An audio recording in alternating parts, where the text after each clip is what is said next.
इराकमधल्या नेकी की दीवार या उपक्रमाची बातमी झी मीडियावर दाखवण्यात आली।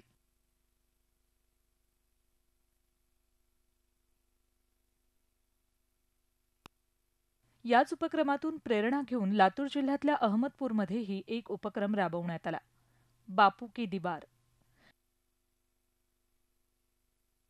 हरिवंशराय बच्चन प्रतिष्ठाननं हा उपक्रम राबवलाय। 2 ऑक्टोबरला याचा शुभारंभ केला। नागरिकांनी कपडे आणून देण्यासाठी तहसील कार्यालयापुढे मंडपही टाकण्यात आलाय। इथे दिले जाणारे कपडे गरजू आणि गरिबांना मोफत दिले जाणार आहेत। या उपक्रमाला नागरिकांनी चांगला प्रतिसाद दिलाय। राष्ट्रपिता महात्मा गांधी जयंती दान उत्सव म्हणून साजरी व्हावी, त्या औचित्याने आम्ही बापू की दीवार हा देशातला पहिलाच उपक्रम ह्या ठिकाणी लातूरमध्ये चालू केला आहे।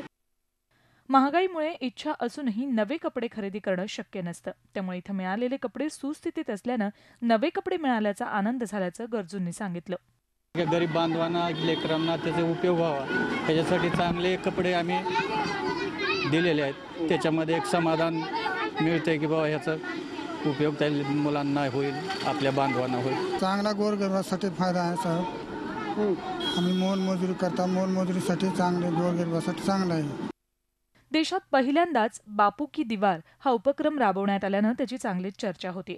सोशल नेटवर्किंग साईट्सच्या माध्यमातून या उपक्रमाचा प्रचार आणि प्रसारही जोरात सुरू आहे। लातूरहून शशिकांत पाटीलसह bureau report, Zee media, Mumbai. Zee 24 तास रहा एक पाऊल पुढे।